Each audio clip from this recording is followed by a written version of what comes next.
ঈদের দিন সকালবেলায় ঈদগাহের ময়দান থেকে আসিয়া সুন্দর জামা লাগাইয়া মনের আনন্দে আত্মহারা হইয়া ছুরিটা হাতে নিয়ে তুমি বলেছ, ইন্না সালাতি ওয়া নুসুকি ওয়া মাহইয়ায়া ওয়া মামাতি লিল্লাহি রাব্বিল আলামিন। আল্লাহ এতদিন যদিও নিয়তে কোনো গর্বেজাল থাকে, আল্লাহ আজকে মাথায় টুপি, শরীরে নতুন জামা, আল্লাহ মনের আনন্দে ছুরিটা হাতে লইয়া কেবলামুখী দাঁড়ায় আল্লাহ ওয়াদা দিলাম, সাক্ষী দিলাম, আল্লাহ তোমার জন্যই বসো, তোমার সঙ্গে কোনো শরীক নাই, আল্লাহ তোমার জন্যই। বিসমিল্লাহ, আল্লাহু আকবার, সুবহানাল্লাহ বলেন। আল্লাহ বলেন, দুনিয়ার মানুষ, তুমি সুন্দরভাবে সুন্দর জামা লাগাইয়া আমার নামে পশু জবাই করেছ, আমি আল্লাহ তোমার পশু আনি না, আমি আল্লাহ তোমার গোশত আনি না। লা ইয়ানালাল্লাহু লুহুমুহা ওয়ালা দিমাউহা ওয়ালাকিন ইয়ানালুহু তাকওয়া মিনকুম। বান্দারে, তোমার গোশত আমি আল্লাহর কাছে পৌঁছাই না, তোমার পশুর রক্ত আমি আল্লাহর কাছে পৌঁছাই না। আমি আল্লাহ শুধু তোমার মনের মধ্যে তাকাই, আমি আল্লাহ শুধু তোমার কলবের মধ্যে তাকাই।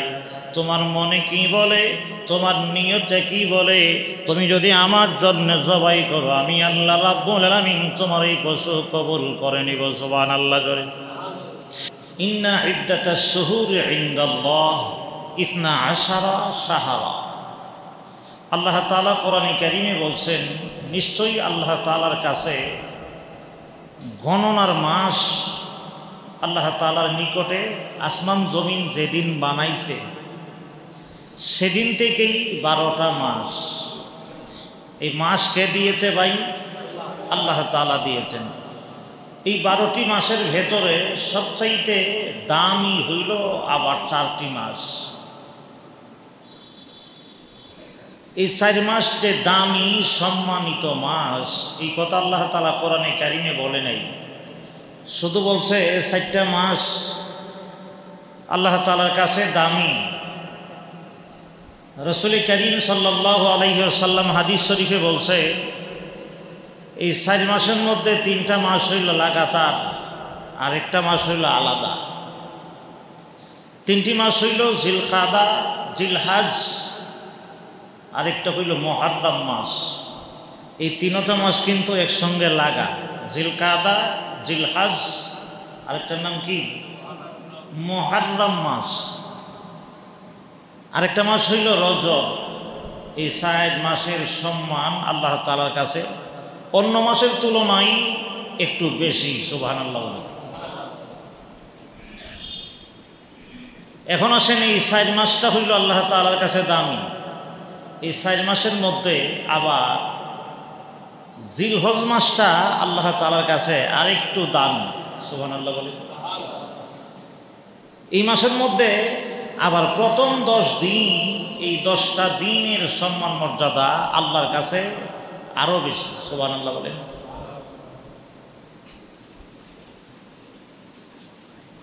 এই 10টা দিন, দিনের পরে রাত আসেনি, এই 10টা রাত্রের দামও আল্লাহ তাআলার দরবারে অনেক বেশি। সুবহানাল্লাহ বলে। যেমন আল্লাহ তাআলা কোরআনে বলছেন, ওয়াল ফাজরি ওয়া লায়ালিন আশর ওয়াশ শাফঈ ওয়াল ওয়াতর। ওয়াল ফাজরি, আল্লাহ তাআলা ফজরের সময়ের কসম করতেছেন। ওয়া লায়ালিন আশর, আল্লাহ তাআলা 10টা রাত্রের কসম করছে। সুবহানাল্লাহ বলেন। এই 10টা রাত কোন রাত্র? রাসূলের সাহাবীদের মধ্যে সবচাইতে বড় মুফাসসির কোরআন ছিল হযরত আব্দুল্লাহ ইবনে আব্বাস রাদিয়াল্লাহু তাআলা। হযরত আব্দুল্লাহ ইবনে আব্বাস রাদিয়াল্লাহু তাআলা থেকে বর্ণিত, রাসূলের সাহাবী বলে, আল্লাহ তাআলা যে বলছেন এই 10টা রাতের কসম, এই 10টা রাত্র কোন রাত্র? রাসূলের সাহাবী হযরত আব্দুল্লাহ ইবনে আব্বাস বলেন, এই 10টা রাত্র হইল জিলহজ মাসের প্রথম 10 দিনের রাত। সুবহানাল্লাহ বলেন। তাহলে এই 10টা দিনের দাম, 10টা রাতের দাম আল্লাহ তাআলার দরবারে আছে না নাই? আসলে রমজান মাস এমন একটা মাস, এই মাসের সম্মান, মর্যাদা, ইজ্জত যে আল্লাহ তাআলার দরবারে বেশি, এই কথাটা কিন্তু সমাজে একেবারে ওপেনলি অনেকেই জানে, ঠিক না কথাটা? এমনকি হিন্দু সম্প্রদায় যারা আছে তারাও কিন্তু জানে যে রমজান মাসের সম্মান, মর্যাদা আল্লাহ তাআলার দরবারে অনেক বেশি। রমজান মাসে অনেকেই অনেক ইবাদত বন্দেগীতে লিপ্ত হয়, রমজানে রোজা রাখে, তারাবিহের নামাজ পড়ে, কোরআন কারীমের তিলাওয়াত করে। কিন্তু এই রমজানের দাম আল্লাহর দরবারে আছে সবাই আমরা জানি, কিন্তু দুঃখজনক কথা হইল জিলহজ মাসের সম্মান ও আল্লাহ তাআলার দরবারে বেশি, এই কথা আমাদের অনেকেরই জানা নাই। কথা কোন ঠিক না? এবং এই 10টা দিনের সম্মান যে আল্লাহ তাআলার দরবারে বেশি, এই কথাও আমাদের অনেকের জানা নাই। এবং এই 10টা রাত্র, 10টা রজনীর দাম যে আল্লাহ তাআলার দরবারে বেশি, এই কথাও কিন্তু আমাদের সমাজে অনেকেই জানে না। শতকরা 90% মানুষই এই কথা জানে না। কথা কোন ঠিক না? তাহলে জিলহজ মাসের সম্মান, মর্যাদা, এই প্রথম 10 দিনের প্রথম 10টা রাতের সম্মান, ইজ্জত আল্লাহর দরবারে যে বেশি আছে, এইগুলি আমরা একটু সমাজে বলা বলি করা দরকার আছে না নাই? এই কথা বলেন আছে না নাই? এগুলিও আমরা সমাজে একজন আরেকজনের সঙ্গে বলা বলি করা দরকার। কারণ আমরা শুধু জানি এই যে আজকে চাঁদ উঠবে, চাঁদ ওঠার সাথে সাথেই আমরা শুধু স্বপ্ন দেখি গরু, স্বপ্ন দেখি মহিষ, স্বপ্ন দেখি ছাগল, স্বপ্নে দেখি শুধু কালি কি খাসি, ঠিক না কথাটা? অনেকেই আবার বলে দাঁত ব্রাশ করে রেডি হয়ে যাও, এই তো আসতেছে, আর মাত্র 9 দিন পরেই আমরা গোশত খাবো। আসলে কিন্তু এটা মন্দ না, আমি মন্দ বলতেছি না, খারাপও না। কারণ কোরবানি করা ইবাদত, কোরবানি করার জন্য পশু কিনবেন, ছাগল কিনবেন, বকরি কিনবেন, মহিষ কিনবেন, শরীগাদি ঠিকঠাক করবেন, এতে কোনো অসুবিধা নাই। কিন্তু এই অসুবিধা নাই এর ফাঁকি দিয়া আমরা যে এই এত সম্মানী দিন, এত কোরবানির দিন আল্লাহ তাআলার পক্ষ থেকে যে আমাদেরকে মেহমানি আয়োজন, এর আগে কিছু কাজ করা দরকার আছে না নাই? আরে কথা বলেন আছে না নাই? রমজান মাসে আল্লাহ তাআলা ঈদ দিছে আমাদের জন্য আনন্দ এবং খুশির দিন। এই ঈদ আনন্দ কিন্তু এমনি আসে না। আল্লাহ তাআলা 1 মাস পর্যন্ত রোজা দিয়া, তারাবিহের নামাজ দিয়া, কোরআন কারীমের তেলাওয়াত দিয়া, ইবাদত বন্দেগী করার পরে এরপরে হইল কি ঈদের আনন্দ, ঈদের খুশি। রমজান মাসে ইবাদত যারা করে এদের মনে ঈদের আনন্দ যেই পরিমাণে হয়, এই পরিমাণে কিন্তু যারা রোজা রাখে না এদের মনে কিন্তু এই ধরনের আনন্দ খুশি হয় কি কোন হয় নাকি? হয় না। ঠিক তেমনি ভাবে আল্লাহ রাব্বুল আলামিন রমজানের শুরু থেকে নিয়ে আল্লাহ ইবাদতের পরে মুসলমানদের জন্য সুন্দর একটা আনন্দের দিন, ঈদের দিন আল্লাহ ধার্য করে দিয়েছে। ঠিক তেমনি ভাবে ঈদুল আযহা, কোরবানির ঈদ, আমরা আল্লাহ রাব্বুল আলামিন নামে পশু জবাই করব, আল্লাহর নামে গরু জবাই করা হবে, মহিষ জবাই করা হবে। এর আগেও আমাদের কিছু ইবাদত বন্দেগী আছে না নাই? জোরে বলেন আছে না নাই? আল্লাহর নবীর স্ত্রী আম্মা জান আয়েশা সিদ্দিকা রাদিয়াল্লাহু তাআলা আনহা বলেছে, আল্লাহর নবী রাহমাতুল লিল আলামিন কোন সময় আশুরার 10 দিনের রোজা একটা রোজাও ছাড়ে নাই। সুবহানাল্লাহ বলে। শ্রেষ্ঠ নবী মুহাম্মদুর রাসূলুল্লাহ ও জিলহজ মাসের প্রথম 10 দিনের রোজা আল্লাহর নবী ছাড়ে নাই। রাসূল 10 দিন রোজা রাখছে। এই 10 দিন রোজা রাখলে কি সওয়াব হয়? আল্লাহর রাসূল বলেন, এক দিন রোজা রাখলে আল্লাহ তাআলা 1 বছর পর্যন্ত রোজা রাখলে যেই সওয়াব হয়, এই সওয়াব আল্লাহ তাআলা তার আমলনামায় দেয়া দেয়। সুবহানাল্লাহ। প্রতিদিনইতে প্রতি রাতের বেলায় যদি কোনো বাংলা বান্দি এই জিলহজ মাসের প্রথম 10টা রজনীতে ইবাদত বন্দেগী করে, আল্লাহ রাব্বুল আলামিন তার আমলনামায় সবে কদরের রজনীতে ইবাদত করলে যে সওয়াব হবে, এই সওয়াব আল্লাহ তার আমলনামায় দেয়া দিবে। তাহলে ইবাদত করা দরকার আছে না নাই? আরে কথা বলেন, দরকার আছে না নাই? এই জিলহজ মাসে এই প্রথম 10টা দিন আমাদের কোন দিক দিয়ে যা আমরা কিন্তু কেউ কইতেও পারি না, কথা কম ঠিক কিনা?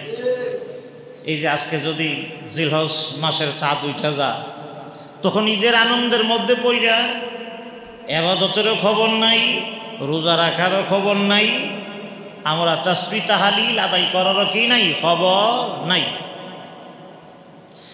এজন্যই জিলহজ মাসের প্রথম দিকে প্রতি রজনী রাতের বেলায় বেশি বেশি করে আল্লাহ রাব্বুল আলামিনের ইবাদত বন্দেগী করা, দিনের বেলায় রোজা রাখা, দিনের বেলায় রোজা রাখা।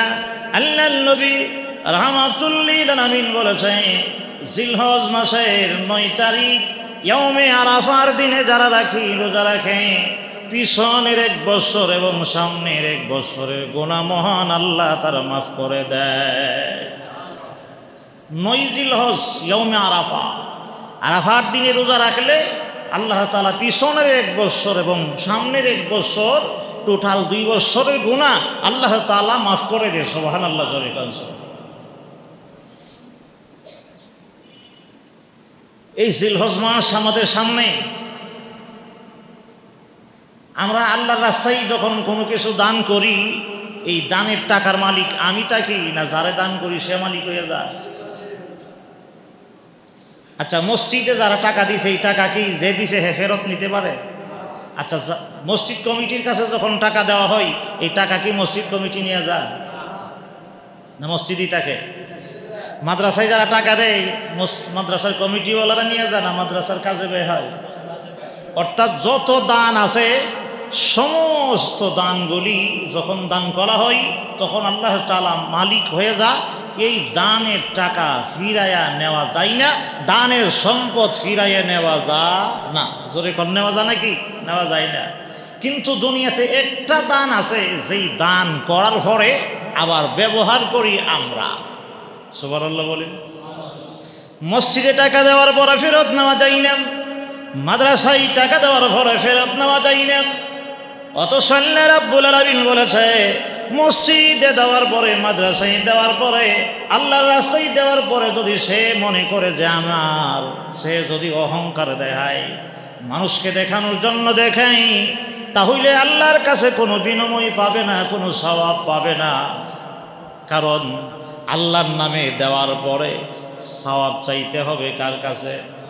এই কথা বলেন, কার কাছে চাইতে হবে? প্রতিদান আল্লাহর কাছে। আমি দিয়েছি আল্লাহর সন্তুষ্টি অর্জন করার জন্য, আল্লাহ তাআলাই আমাকে কি দিবে? যা দিবে আল্লাহ তাআলাই আমাকে প্রতিদান দিবে।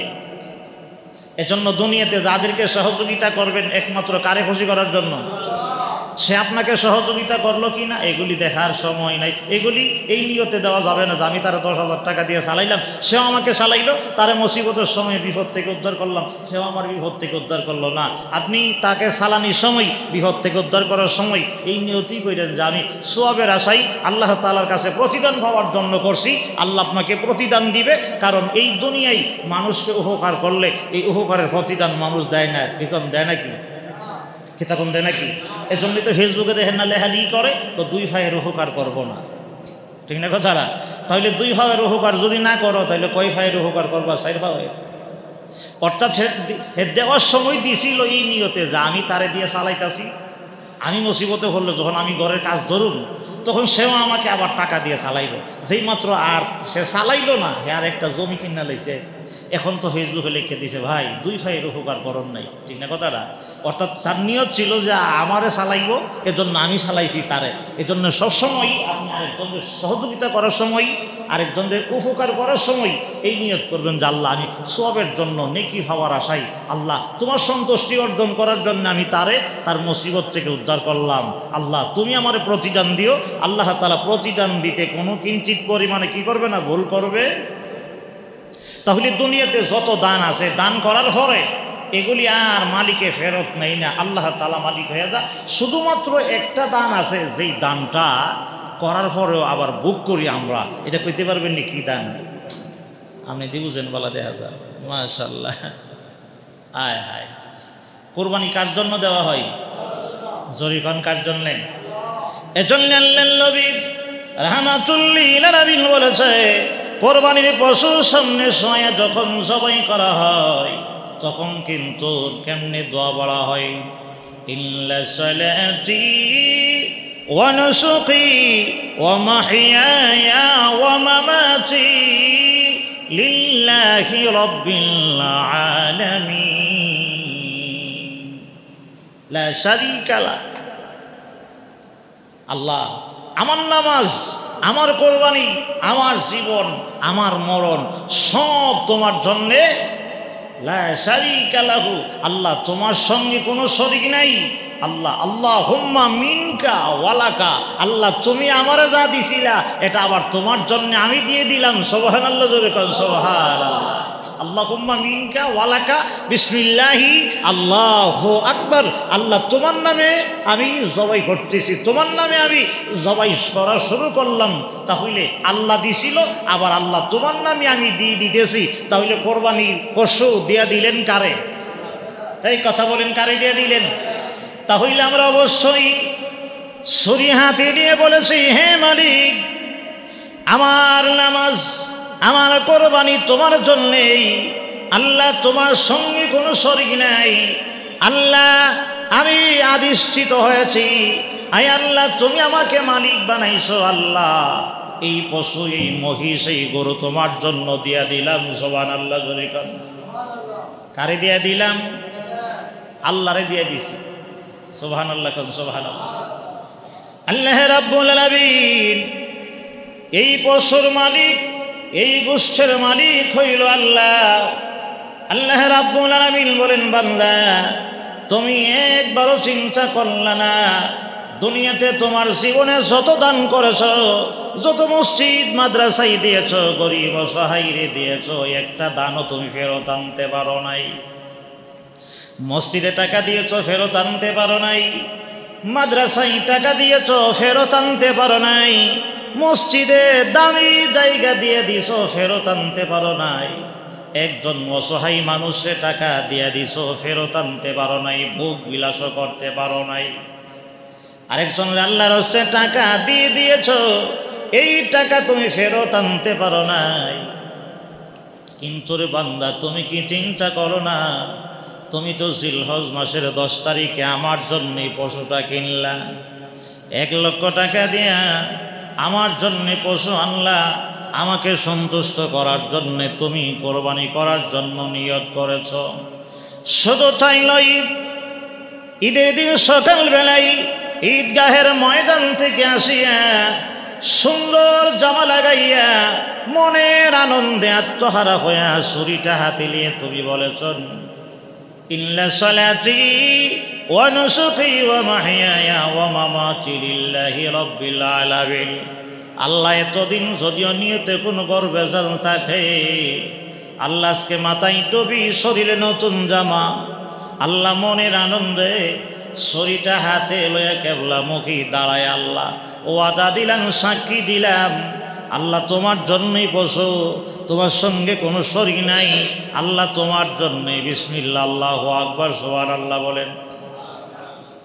আল্লাহ বলেন, দুনিয়ার মানুষ, তুমি সুন্দরভাবে সুন্দর জামা লাগাইয়া আমার নামে পশু জবাই করেছ। আমি আল্লাহ তোমার পশু আনি না, আমি আল্লাহ তোমার গোশত আনি না। লা ইয়ানালাল্লাহু লুহুমুহা ওয়ালা দিমাউহা ওয়ালাকিন ইয়ানালুহু তাকওয়া মিনকুম। বান্দারে, তোমার গোশত আমি আল্লাহর কাছে পৌঁছাই না, তোমার পশুর রক্ত আমি আল্লাহর কাছে পৌঁছাই না। আমি আল্লাহ শুধু তোমার মনের মধ্যে তাকাই, আমি আল্লাহ শুধু তোমার কলবের মধ্যে তাকাই।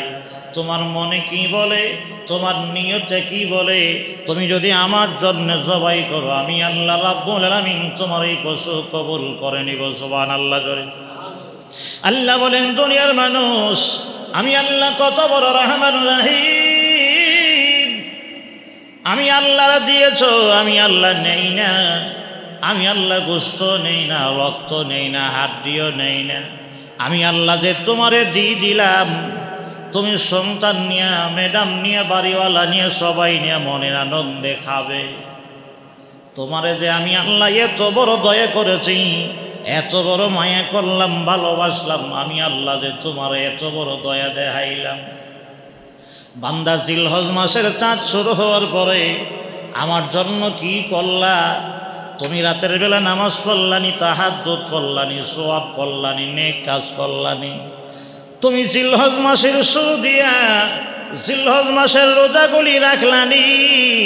এই জিলহজ মাসে বেশি বেশি করে লা ইলাহা ইল্লাল্লাহ বলছনি, তাকবীর বলছনি, আল্লাহু আকবার, আল্লাহু আকবার, লা ইলাহা ইল্লাল্লাহ, আল্লাহু আকবার, ওয়ালিল্লাহিল হামদ। কারণ আমরা যে খাবো, খাওয়ানোর আগে কিছু কাম আছে না নাই? এই কথা বলে না ছেলে নাই? সকালবেলায় আমি খাইছি, আবার জোহরের সময় খানা খাবো। এই জোহরের আগে আগে আমি এমন কি কাম করলাম আল্লাহর জন্য? আমি যে আল্লাহর নিয়ামত খাবো, আমি যে আল্লাহর নিয়ামত ভক্ষণ করব, আল্লাহ রাব্বুল আলামিনের কিছু নেক কাম করা দরকার আছে না নাই? এই কথা বলেন আছে না নাই? এজন্যই আমার ভাই, রমজান মাসের ফজিলতগুলি সমাজের প্রতিটা মানুষ, ছোট থেকে বড়, পুরুষ মহিলা, শিক্ষিত অশিক্ষিত মানুষ যেইভাবে সবাই জানে, কিন্তু জিলহজ মাসের ফজিলত সম্পর্কে আমাদের অনেকেরই ধারণা নাই, জানা নাই। জোরে কোন ঠিক কিনা? এমন এক দান, যেই দান আল্লাহকে দেওয়ার পরে আল্লাহ তাআলা আমাকে রিটার্ন ব্রেক করতেছে খাওয়ার জন্য।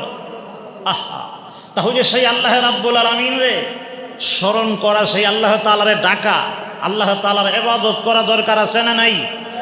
আরে কথা বলেন আছে না নাই? এজন্য আপনাদের কাছে অনুরোধ থাকবে, জিলহজের চাঁদ ওঠার সাথে সাথে আপনি গরু মহিষের স্বপ্ন দেখেন, অসুবিধা নাই, কিন্তু এর সাথে সাথে আল্লাহ তাআলার ইবাদতে নিজেকে মগ্ন করা দরকার আছে না নাই? কথা বলেন আছে না নাই? তাহলে আজকে থেকে, আজকে যদি চাঁদ ওঠে, আপনারা এশারের নামাজের পরে কিছু নফল নামাজ করবেন, তাসবিহ তাহলিল করবেন, এবং এই প্রতিটা দিন ঈদের আগে আপনারা রোজা রাখার জন্য নিয়ত করবেন। রাজি আছেন তো নাকি? আর জোরে কোন রাজি আছেন তো নাকি?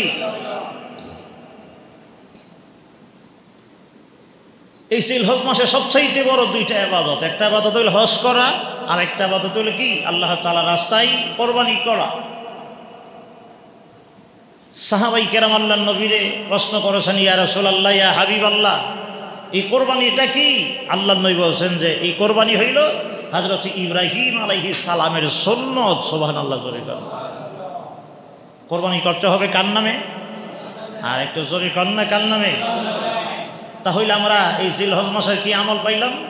রাতের বেলায় ইবাদত বন্দেগী করা, দিনের বেলায় রোজা রাখা। যারা অফিস আদালতে আসা যাওয়া করবেন, বাজার আসা যাওয়া করবেন, আমি আপনাদেরকে আমল শিখাইয়া দেই।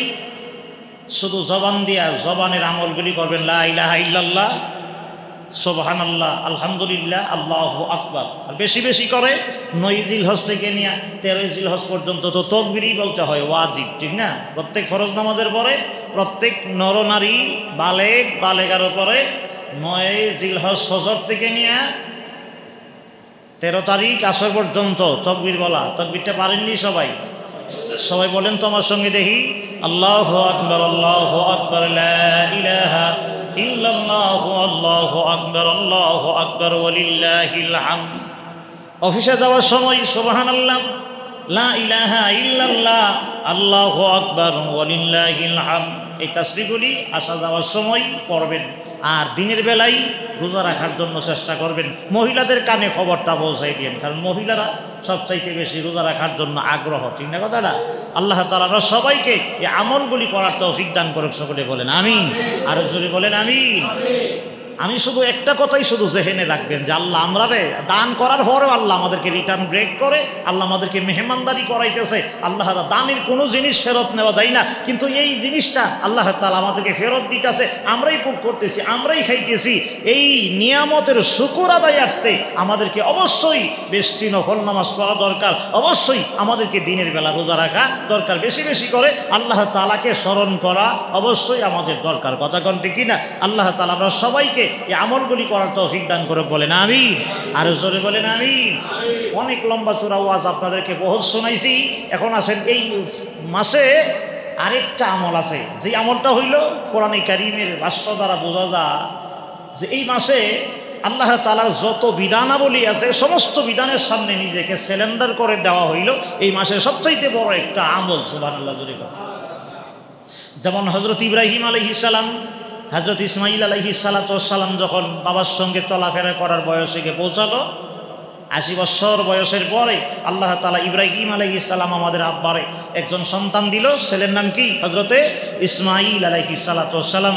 ইসমাঈল আলাইহিস সালাম বাবার সঙ্গে চলাফেরা করার সময় যখন হয়েছে, কিছু টুকটাক কাজ করার যোগ্যতা যখন হয়েছে, আল্লাহ তাআলা ইব্রাহিম আলাইহিস সালামকে বললেন যে ইব্রাহিম, তোমার ইসমাঈলকে আমার জন্য, আমার সন্তুষ্টির জন্য তুমি জবাই করে দাও। সুবহানাল্লাহ জোরে বলেন।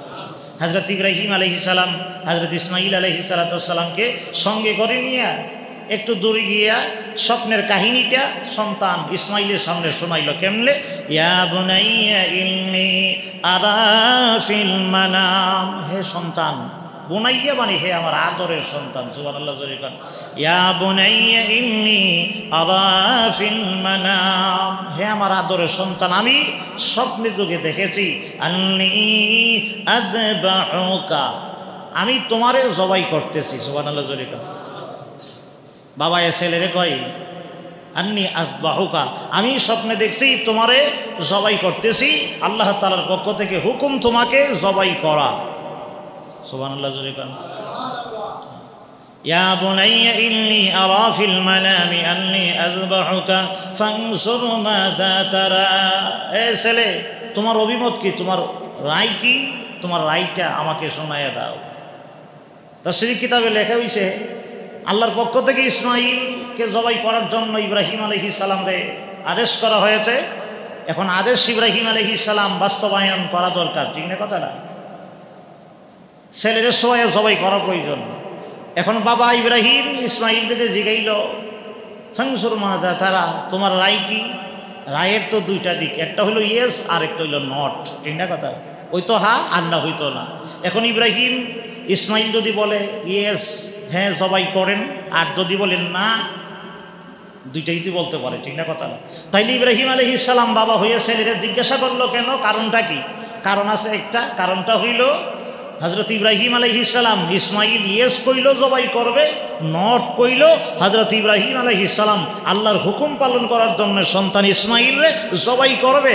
কিন্তু জিজ্ঞাসা করার কারণ হইল হযরত ইব্রাহিম আলাইহিস সালাম ইসমাঈল ওনার ছেলের কাছ থেকে জানতে চাই আল্লাহর হুকুম পালন করার জন্য আমার ছেলে ইসমাঈল কতটুকু আগ্রহ আছে, একটু প্রশ্ন কইরা ওনার কাছ থেকে জানলে ভালো হয়। সুবহানাল্লাহ জোরে আল্লাহর নবী হযরত ইব্রাহিম ইসমাঈলকে প্রশ্ন করেছেন, আমি স্বপ্নে দেখেছি আল্লাহ রাব্বুল আলামিন আমাকে বলেছে তোমাকে জবাই করে দেওয়ার জন্য। হ্যাঁ ইসমাঈল, আমি ইব্রাহিম তোমার কাছ থেকে জানতে চাই তোমার অভিমত কি, তোমার রায় কি? বাবা যেমন আল্লাহর নবী, আল্লাহর পয়গম্বর, আল্লাহর হুকুম পালন করার জন্য নিজেকে উৎসর্গ করে দিয়েছে, আল্লাহর সামনে মাথা নত করে দিয়েছে, সন্তানের চেহারার দিকে তাকাই না, এই দুনিয়ার মায়া মহব্বতের দিকে তাকাই না, আল্লাহর হুকুমের সামনে দুনিয়ার যত কিছু আছে সব কিছু রে আমরা অবশ্যই আল্লাহর সামনে ফেলে দিতে হবে। সুবহানাল্লাহ জোরে কও। হযরত ইসমাঈল ইব্রাহিম আলাইহিস সালামকে ডেকে ডেকে বলেন, হে বাবা, আপনি আমাকে ধৈর্যশীলদের মধ্যে পাবেন। সুবহানাল্লাহ জোরে কও। মা তুমার সাতাজিদুনি ইনশাআল্লাহ মিনাস সাবিরিন। সুবহানাল্লাহ বলেন। ইসমাঈল আব্বা ইব্রাহিমকে ডেকে ডেকে বললেন, আব্বা, অবশ্যই আপনি আমাকে ধৈর্যশীলদের মধ্যে পাবেন। আল্লাহ আপনাকে হুকুম করেছে জবাই করার জন্য, দেরি কইরেন না, আপনি আমাকে জবাই করে দেন। সুবহানাল্লাহ জোরে। মা আসলামা ওয়া তাল্লাহু লিল জাবিন। সুবহানাল্লাহ বলেন। ইসমাঈল আর ইব্রাহিম দুজনে মুসলমান হয়ে গেল। এর অর্থ হইল ইব্রাহিম আর ইসমাঈল আল্লাহর হুকুমের সামনে দুজন মাথা নত করে দিয়েছে। সুবহানাল্লাহ বলে। এত বড় ইতিহাস, এত বড় ঘটনা পৃথিবীর জমিনে বিরল যে বাবা তার ছেলেকে জবাই করার জন্য মিনা বাজারে নিয়ে গেল, ছুরি হাতে নিয়ে ফুসাইতে শুরু করছে। সুবহানাল্লাহ। সেই কাহিনী এত বড় ঘটনা, ঘটনার পিছনে কারণ হইল আল্লাহ বুঝাইতে চাইতেছে দুনিয়ার মানুষ যে ইব্রাহিম রে আমি এতদিন পরে সন্তান দিলাম, এখন ছেলেটা বাবার সঙ্গে চলাফেরা করার বয়স হয়েছে, এই মুহূর্তে আমি আল্লাহ তাআলা আমার নবী ইব্রাহিম আলাইহিস সালাম রে হুকুম দিলাম সন্তানটারে জবাই করে দেওয়ার জন্য। কার জন্য? জোরে বলেন কার জন্য? ইব্রাহিম নবী আল্লাহর জন্য সন্তানকে জবাই করে দিয়া দুনিয়াতে দৃষ্টান্ত রেখে দিয়ে গিয়েছে, তোমার সন্তান, বিবি, স্ত্রী, দুনিয়াতে যা কিছু আছে সমস্ত কিছুর চাইতে আল্লাহ রাব্বুল আলামিনকে বেশি ভালোবাসতে হবে। সুবহানাল্লাহ বলে। ওয়া ইযি চালা ইব্রাহিম ফাআতাম্মাহুল্লাহ, আল্লাহ বলেন ইব্রাহিম নবীর আমি আল্লাহ যত পরীক্ষা করলাম সমস্ত পরীক্ষার মধ্যেই আমার নবী ইব্রাহিম ফাঁস হয়ে গেছে। সুবহানাল্লাহ বলে। আমার ভাইরা, এই জিলহজ মাসে, কোরবানির মাসে আমরা ঈদের দিন আনন্দ করব। এই জিলহজ মাসে আনন্দ উল্লাসের ভেতর দিয়ে আল্লাহ মনে করাইয়া দিতেছে বিশাল বড় কাহিনী ঘটনা। আল্লাহ বলেন এই মাসেই তো, এই জিলহজ মাসেই তো তোমাদের আব্বা ইব্রাহিম আল্লাহর হুকুম পালন করার জন্য আল্লাহর মহব্বতে 80 বছর বয়সে সন্তান পাইয়া, সন্তানটা বড় হয়েছে, বাবার সঙ্গে চলাফেরা করার সময়ও হয়েছে, সন্তানটাকে আল্লাহর জন্য, আল্লাহ সন্তুষ্টি অর্জন করার জন্য, আল্লাহর রাহে কোরবানি করে দেওয়ার জন্য রাজি হয়ে গেছে। সুবহানাল্লাহ বলে। আল্লাহ শুধু মন চায়, আল্লাহ শুধু আপনার ভিতরটা দেখতে চায়, আপনার নিয়তটা কি। সুবহানাল্লাহ বলে। তাহলে আমরা এই মাসে সবচাইতে বেশি একটু মনোযোগ দিব যে আমরা কিভাবে আল্লাহর যাবতীয় হুকুমের সামনে নিজের মাথাকে নত করতে পারি। সুবহানাল্লাহ জোরে কার। তাহলে জিলহজ মাসে কোরবানির দিনে, ঈদের দিনে গাড়ির মধ্যে ডিজে পার্টি করা, ডিজে গান লাগানি, এটা তো আল্লাহ সন্তুষ্টি অর্জন করার জন্যই নাকি? কি কন? কি কন? শুধু এই মাসে গোশত খাবার জন্য পাগল হইলাম। এই মাসে যে কত বড় বড় ঘটনা, আল্লাহু আকবার। এই মাসে তো ইব্রাহিম আলাইহিস সালামের কাহিনী আমাদের ব্রেইনে বাইরানি দরকার, যে আল্লাহরে সন্তুষ্ট করার জন্য, আল্লাহরে খুশি করার জন্য, রাজি করার জন্য, আল্লাহর মহব্বতে যদি বাবা সন্তানের গলায় ছুরি চালাইতে পারে, তাহলে আমি কি আল্লাহর সন্তুষ্টি অর্জন করার জন্য সুদ ছাড়তে পারি না, ঘুষ ছাড়তে পারি না, আমি কি আরেকজনের কষ্ট দেওয়া ছাড়তে পারি না, আমি কি নামাজ পড়তে পারি না, আমি কি রোজা রাখতে পারি না, আমি কি নফল বন্দেগী করতে পারি না? আল্লাহ সন্তুষ্টি অর্জন করার জন্য যদি ইব্রাহিমে খলিলুল্লাহ এত বড় ত্যাগ স্বীকার করতে পারে, তাহলে আমাকেও আল্লাহর বান্দা হিসাবে, আল্লাহর সৃষ্টি হিসাবে আমাকেও আল্লাহকে সন্তুষ্ট করার জন্যে যাবতীয় যত কষ্ট আছে সমস্ত কষ্ট আমাকে মাথা পেতে নেওয়া দরকার আছে না? আরে জোরে বলেন, দরকার আছে না নাই? কিন্তু এই মাসে আমরা শুধু লম্বা কাহিনী নিয়ে পাগল হয়েছি, সুন্দর ঘটনা লইয়ে পাগল হয়েছি। এই মাসে কোরবানি নিয়ে ব্যস্ত হয়েছি, শুধু গোশত খাওয়ার জন্য ব্যস্ত হইলাম, কিন্তু বাকি আগেও আল্লাহর খবর নাই, গোশত খাওয়ার পরেও আল্লাহর খবর নাই। এমনকি কপাল পোড়া মুসলমান, গোশত খাওয়ার সময়ও সুন্নত নাই, দস্তরখান নাই, বিসমিল্লাহ নাই, আল্লাহর নাম নাই। আছে তো? আরে এমন মুসলমান আছে না নাই? এই কথা বলেন, আছে না নাই? গোশত খাওয়ার মধ্যে সুন্নত আসেনি? খাওয়া দাওয়ার মধ্যে সুন্নত নাই? পান করার মধ্যে সুন্নত নাই? আল্লাহ তো বলছে যে তুমি এদিন আমি আল্লাহ তাআলা তোমাদের মেহমানদারি করব, কিন্তু এর ভেতরেও আল্লাহ তাআলার হুকুম কদমে কদমে আছে না নাই? জোরে বলেন। এজন্য এই জিলহজ মাসের সামনে কোরবানি, এই কোরবানি আমরা আল্লাহ তাআলার জন্য দেব। আল্লাহ তাআলা দেওয়ার তৌফিক দান করে বলেন আমিন। তবে কোরবানি আল্লাহর দরবারে কবুল হওয়ার জন্য সবচাইতে বড় 2টা শর্ত, এর মধ্যে একটা হইল সহি নিয়তে করতে হবে। কি নিয়তে করতে হবে? আজকে থেকে সবাই নিয়ত সহি করবেন যে কোরবানি কার জন্য দেব? আল্লাহর জন্য, খাওয়ারের জন্য নয়। অথচ খাবো আমরা, কিন্তু নিয়তটা যদি সঠিক হয়ে যায় কোরবানি আল্লাহ তাআলার দরবারে কবুল হয়ে যাবে। সুবহানাল্লাহ জোরে কোন। এজন্য কোরবানির দিনে আল্লাহ রাসূল বলছে এই কোরবানির পশুর রক্ত প্রবাহিত করা সবচাইতে বড় ইবাদত, এর চাইতে বড় ইবাদত আর নাই। আল্লাহ রাসূল বলেছে রক্ত জমিনে পড়ার সাথে সাথেই আল্লাহ তাআলা তার কোরবানি কবুল করে নেয়। সুবহানাল্লাহ জোরে কোন। আল্লাহ রসুল হাদিসে বলেছে এই কোরবানির পশু শিং খুর যা আছে সব কিছু হাসরের ময়দানে উঠবে। সুবহানাল্লাহ জোরে কোন। আল্লাহ রসুল বলেছে এ সাহাবীরা শোনো, আল্লাহ তাআলা কোরবানির পশুর শরীরে যতগুলি পশম আছে এক একটা পশমের বিনিময়ে আল্লাহ তাআলা তার আমল নামাই এক একটা নেকি লিখে দিবে। সুবহানাল্লাহ জোরে কোন। সাহাবাই কেরাম বলেন ইয়া রাসূলুল্লাহ ইয়া হাবিবাল্লাহ, কিছু কিছু পশু আছে এইগুলির পশম অনেক বেশি, যেমন বেড়ার শরীর কিন্তু পশম কমটা বেশি। ইয়া রাসূলুল্লাহ তাইলে কি এত সওয়াব দেওয়া হবে? রাসূল বলেন যে হ্যাঁ, যদিও পশম যত বেশি হোক না কেন আল্লাহ তাআলা এক একটা পশমের বিনিময়ে তোমাদের আমল নামাই আল্লাহ তাআলা একটা করে সওয়াব দিবে। সুবহানাল্লাহ সুবহানাল্লাহ। এজন্য কোরবানি করার আগে সবচাইতে বড় কবুল হওয়ার শর্ত হইল কি? সহি নিয়তে কোরবানি করা। 2 নম্বর শর্তটা হইল হালাল টাকা দিয়ে কোরবানি করা। কি টাকা দিয়ে কোরবানি করা? এই কথা বলেন, কি টাকা দিয়ে কোরবানি করা? না হারাম টাকা দিয়ে কোরবানি করবেন? হারাম টাকা দিয়ে যদি কেউ কোরবানি করে, ঘুষের টাকা দিয়া, সুদের টাকা দিয়া, চুরির টাকা দিয়া কেহ যদি কোরবানি করে, আরেকজনের ঠগায় আরেকজনের মাইরা, আমানতের টাকা দিছিল এরপরে না তুমি আমার কাছে টাকা দেও নাই, এখন হের টাকা মাইরা দিয়ে বড় একটা হসুয়াই না যদি কোরবানি দেওয়া হয়, তাহলে কি মনে করেন কোরবানি হবে? আমার জানা মতো এক বেটা ইন্ডিয়া থেকে গরু চুরি করিয়া বাংলাদেশ আইন না বিক্রি করতো। সব গরু 3টা গরু বেচছে, একটা গরু কিনা কোরবানি দিত। বুঝান না কি গেছি? তাই না আমারও জিজ্ঞাসা মুন্সি, আমি শুধু আসলাম ছাত্র জীবনে, মুন্সি আমি তো বাংলাদেশও চুরি করি না, ইন্ডিয়া চুরি করি। মুসলমানের ঘরে চুর হইল বালা আছে, চুর হইল বালা চুর। হিন্দু বেটার ঘরে চুরি করুন যায় আছে? আমি তো ঘুরা ঘুরে দেখি কোন মুসলমানের ঘরে চুরি করি না হুজুর, হিন্দু ঘর দেখে দেখে চুরি করি। আচ্ছা ভালো কথা। তাইলে কোরবানির আগে গরু আইন না বাংলাদেশ, অহন তো বেড়া দেলাইছে কাটা তার দিয়া চুরি টুরি করন না, ঠিক না? ইন্ডিয়ার গরু চুরি করে না বাংলাদেশও বিক্রি করে 3টা বেচ্ছা, একটা বড় একটা বলদ না।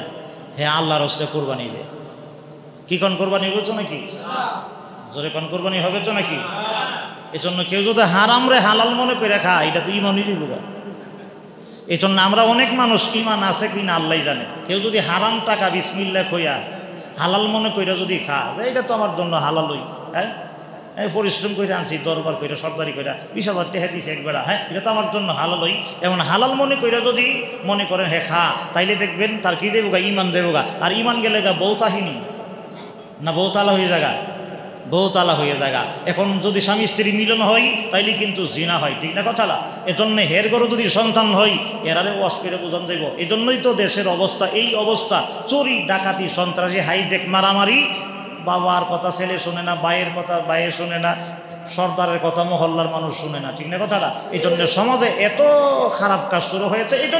এজন্য কোরবানির আগে আমাদেরকে হালাল টাকা দিয়ে, হালাল পয়সা দিয়ে আল্লাহ তাআলার নামে কোরবানি দিতে হবে। আর যদি এইভাবে হালাল টাকা দিয়ে কোরবানি না দেই, হারাম টাকা দিয়ে কোরবানি দিলে এই টাকার কোরবানি আল্লাহ তাআলার দরবারে কি হবে না? কবুল হবে না।